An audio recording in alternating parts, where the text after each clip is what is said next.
다음 아까 예고드렸듯이 인터뷰가 준비되어 있는데요. 우선 그에 앞서서 관련 영상부터 확인해 보겠습니다. 이러다가 다 죽습니다. 마지막 기회일지 모릅니다. 저 반성합니다. 책임지겠습니다. 윤석열 정부는 우리 모두 함께 만든 정부입니다. 저는 확신합니다. 우리는 반드시 이길 수 있습니다. 집권 여당의 당대표가 되자는 사람이 대놓고 반윤하자고 달려들면 그 집안이 콩가루 집안이지 유지가 되겠습니까? 저희는 친윤 반윤이 아니라 저는 윤석열 정부를 만든 청윤입니다. 성업을 한 청윤이에요. 끝까지 책임을 다하고 지켜내고 보완해서 반드시 우리가 공동 운명체로서 끝까지 우리 정권 교체를 해준 그 감사함에 대한 이 보답을 끝까지 하겠다.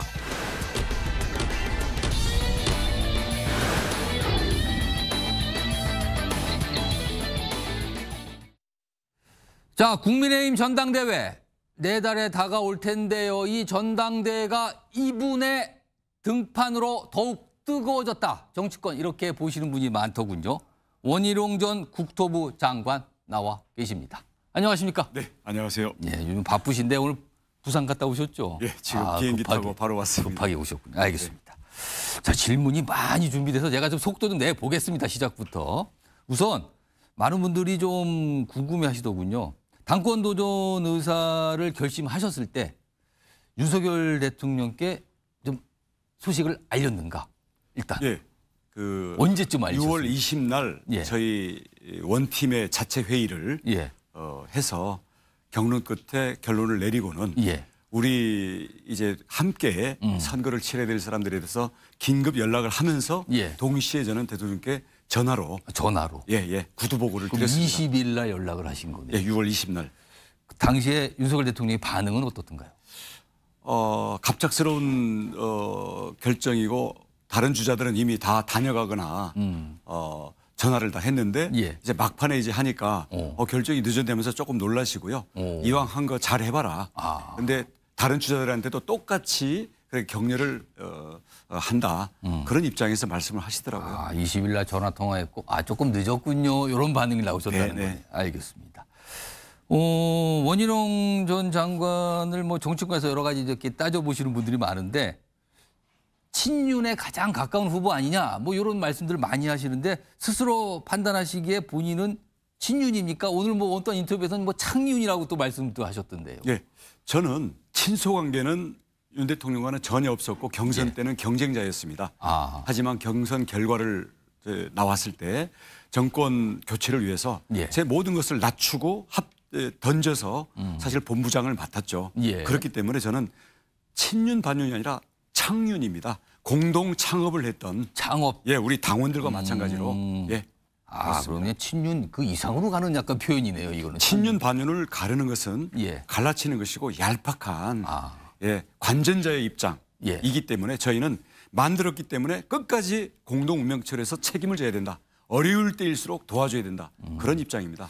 그럼 제가 질문을 살짝 좀 바꿔서요. 지금 국민의힘의 주류 정치인들의 지지를 받고 있다고 판단하십니까 지금? 당권 도전에 대해서. 예, 제가 창윤의 입장에서 어려울 때 저의 25년간 저를 키워준 이 국민의힘, 이 당의 뿌리와 함께 온갖 탄핵의 위기도 겪었던 당원들의 그 절박함과 이 애국심을 담아서 제가 던지겠다고 했기 때문에 사실 뭐 주류 비주류 관계없이 우리 당에 뿌리가 있는 당원들의 절박한 지지를 지금 급속히 모아나가는 중이라고 생각합니다. 지지가 지금 빠르게 오고 있다 이렇게 좀 판단하세요? 구도가 제 생각한 것보다도 훨씬 더 빨리 요동치고 전파가 되고 있습니다.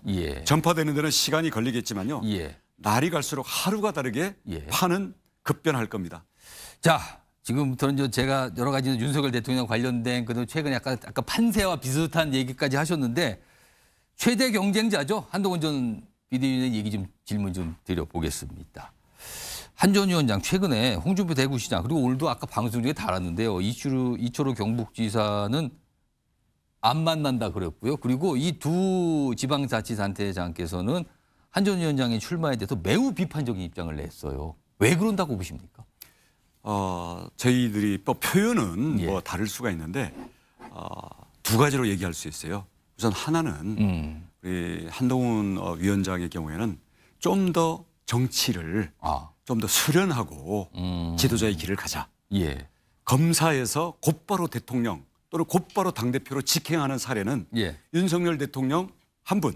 예. 왜냐하면 그건 국민이 불러냈기 때문에 본인이 나서서 한다고 그게 된 게 아니거든요. 예. 거기에다가 두 번째로는 총선에 우리가 패배를 했잖아요. 예. 책임이 뭐 대통령 책임이다, 당 책임이다 이렇게 싸우는 것 자체가 예. 이게 어떤 책임 회피이고 편가르기이고 자기 정치만 생각하는 거예요.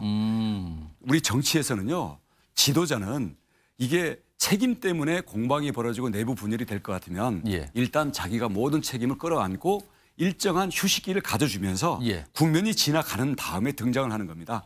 그래서 한번 우리 당이 분위기를 바꿀 수 있는 예. 그런 기회를 한번 줘야 되고 그다음에 본인은 정치 안 해봤지 않습니까? 예. 그리고 경험도 없고 국정 운영도 법무부 장관 대통령 임명해 줘서 한 것뿐인데 예. 갈등 조정 능력이라든가 우리 당원들이 이 당을 어떻게 지켜왔고 예. 우리 단체장들이나 국회의원들이 어떤 정치를 해왔는지에 대해서 좀 더 동지의식과 신뢰를 쌓은 다음에 리더십으로 나서는 게 그건 인간 세상의 순리이자 정치의 기본입니다. 이런 점들을 좀 격하게 지적하는 분들도 계시고 좀 조언에 그러니까 아끼는 차원에서 충고해 주시는 분도 계시고 좀 이거를 반감을 갖고 계시는 분도 계신데요. 예. 이렇게 반감과 인정해 주지 못하는 이런 분위기 속에서 설사 예. 당대표가 된들 이 당을 통합하고 이끌 수 있겠습니까? 이번에 쉬었어야 된다고 생각합니다. 그렇다면은 원희룡 전 장관께서는 한 전 위원장이 지금 당대표가 되면 안 된다 이렇게 판단을 하고 계시는 겁니까? 시기상조다. 시기상조다. 네, 그리고 우리 아까운 인재가 예. 그 옆에서 조급하게 부추기는 사람들 때문에 예. 자칫 이 어떻게 보면 이 정치라는 게 비정하기도 하고요. 결과에 따라서는 늘 상처를 받을 수도 있습니다. 예. 그리고 임기 대통령이 3년이나 남았는데 이게 뭐 차기를 생각하면서 섣부른 차별화를 하다가요. 예. 차별화와 배신, 내부 분열과 자기 정치는 그거 1mm 차이입니다. 까딱 잘못하면요. 이게 궤도 이탈될 수가 있습니다. 그래서 우리 한동훈 아까운 인재 뭐가 그리 급합니까? 예. 그래서 조금 쉬고 수련을 쌓아서 우리 국민의힘에 예. 또 다른 유망주로 착실하게 커나가자. 이런 것들이 선배와 많은 당원들의 마음입니다. 그러면 지금 한 전 위원장이 자칫 배신자의 길로 갈 우려가 있다 이렇게까지 보고 계시는 겁니까 그러면? 처음부터 배신하는 사람 없습니다. 그리고 처음부터 당의 내부 분열하는 사람 없습니다. 예. 자기 주장을 고집하고 자기 계산이 앞서고 예. 당내에 소통을 안 하고 다른 사람들의 진심 어린 조언을 예. 무시하고 그냥 혼자 독불장군처럼 가다 보면 예. 그게 당내 분열의 개인 정치가 돼버리는 거고 본인은 당의 변화를 위한 거라고 나는 옳기 때문에 용기를 냈다고 하지만 결국 그게 인간적인 관계와 소통을 생략하다 보면 예. 배신과는 이게 종이 한 장 차이죠. 한 전 위원장 얘기 많이 듣는데 하나만 딱 더 드리면 솔직하게 말씀을 좀 해 주시면 좋겠는데 한동훈 전 위원장의 이건 내가 봤을 때 이거는 참 장점이더라. 근데 이거는 좀 단점이 좀 크더라. 하나씩 꼽으시면 뭐가 좀 떠오를까요? 예, 오늘은 하나만 얘기할게요. 예. 그러면 장점은요. 어떤 사안이 생겼을 때 그에 대한 직접 SNS, 인터넷으로 직접 검색을 하고 예. 학습하고 어떤 그것을 말로 표현하는 능력이 아주 뛰어난 것 같습니다. 예. 뭐 단점은 진지하게 얘기하면은 단점은 소통이라든가 다른 사람들의 입장을 진지하게 이걸 받아들이고 서로 공통점을 찾아 나갈 수 있는 그런 과정에 대해서 경험이 없거나 아니면 너무 가볍게 생각한다. 예. 그리고 단점 하나만 더 얘기한다면 네. 단점 하나만 더 말씀하신다면 외모가 단점이라고 생각합니다. 네. 외모가 단점이요? 너무 인기를 끌다 보니까 인기는 짧고요. 신뢰는 영원한 겁니다. 그게 단점이 될 수가 있다. 네. 알겠습니다. 자, 이 원희룡 전 장관과 관련된 질문을 좀 넘어가 보죠. 출마 선언을 하면서 레드팀 얘기를 좀 꺼내놓으셨어요. 그 많은 분들이 좀 주목을 하셨는데 그래서 용산의 민심을 좀 제대로 전달하겠다. 레드팀 역할을 한다 이건데 그렇다면 현재는 민심이 조금 제대로 반영이 안 된다. 이게 좀 전제가 된 걸까요? 네, 저는 안 되고 있다고 생각합니다. 그게 당정의 문제입니다. 네. 근데 쓴소리를 전달하려면 똑같이 아픈 얘기를 해도 신뢰가 있고 애정이 있으면 그거를 50% 받아들이느냐 100% 받아들이느냐 아니면 한번 반발을 하더라도 결국은 받아들이느냐. 결국 인간관계가 그런 거고요. 정치는 더더욱 그렇습니다. 그렇기 때문에 신뢰와 애정이 바탕이 돼야 되고요. 또 하나는 충분한 사전 논의 과정과 끈질긴 서로의 그 깊은 속과 여러 가지 그 가능성에 대해서 대안을 놓고 충분히 검토하는 그런 시간과 노력이 필요합니다. 그리고 그런 면에서 서로 말이 통하고 우리는 중간 과정에서 서로 얼굴 붉히며 언성을 높이더라도 결국은 더 나은 대안을 찾고 그게 결정이 되면 정말 충성을 다해서 따른다라는 그런 점에서의 신뢰가 있을 때 정말 레드팀다운 토론이 가능한 거죠. 그게 없이 뭐 또박또박 말싸움 하듯이 나는 옳고 나 책임은 없고 그건 내가 한 거 아닌데요. 이런 식으로 해서 남을 판단하고 자기가 옳다라는 것으로 그냥 굽히고 들어와라. 이런 식의 접근으로는요. 당정 관계의 소통은커녕 우리 당내에 우리 108명의 국회의원 어떻게 이끌고 가며 그것은 부부관계나 자식관계 그리고 친구관계도 세상이 그런 식으로 돌아가지 않습니다. 그렇다면은 윤석열 대통령과 지금 출마한 네 분의 당권 후보 가운데 원희룡 전 장관께서는 스스로 윤석열 대통령과 가장 깊은 신뢰관계가 있다 이렇게 말씀을 하시는 걸까요? 그러면은 신뢰도 있고요. 저는 경선 때 경쟁자였고 대선 캠프 때 정책본부장으로서는 견해 차이를 수차례 겪으면서 대통령과 언성을 높이면서 논쟁한 적도 있습니다. 근데 결국은 우리 이러다 다 죽습니다. 그렇게 하시면 안 됩니다. 그러면 대안이 뭐야? 이러면 대안은 이렇습니다. 그럼 그게 또 그래? 그러면 검토를 해보자. 돌려보고 해서 다른 사람들과의 토론 끝에 제가 또 밀리면 또 깨끗이 승복하고요. 이런 과정을 통해서 토론이라는 것은 일방적이고 즉석에서 누구 개인이 옳으냐 이게 아니라 모두의 중지를 모아나가고 그렇게 해서 더 나은 그 방안을 제3의 방안을 찾아 나가는 과정이고요. 설사 아무리 옳고 결론이 자기 옳은 게 관철이 되더라도 이게 서로 간에 스며들고 수용이 되고 거기서 자존심 상하지 않고 그 의견이 원래 내가 생각했던 의견인 것처럼 모두의 자존심과 참여 의식을 이렇게 북돋우는 이런 과정 관리가 필요한 거거든요. 토론에서 이기면 인간을 잃는 경우가 많습니다. 말싸움으로 정치가 되는 게 아닙니다. 자, 그러면은 윤석열 대통령도 사실 국민의힘의 당원이시거든요. 1호 당원이시죠. 그렇습니다. 그러면은 윤석열 대통령은 당대표 후보 가운데 누구에게 투표할 것 같습니까? 원 장관님께 투표할 것 같습니까? 어떻게 좀. 저는 모르죠. 근데 우리 당원들의 표심은 그 마음 속에 있는 거고요.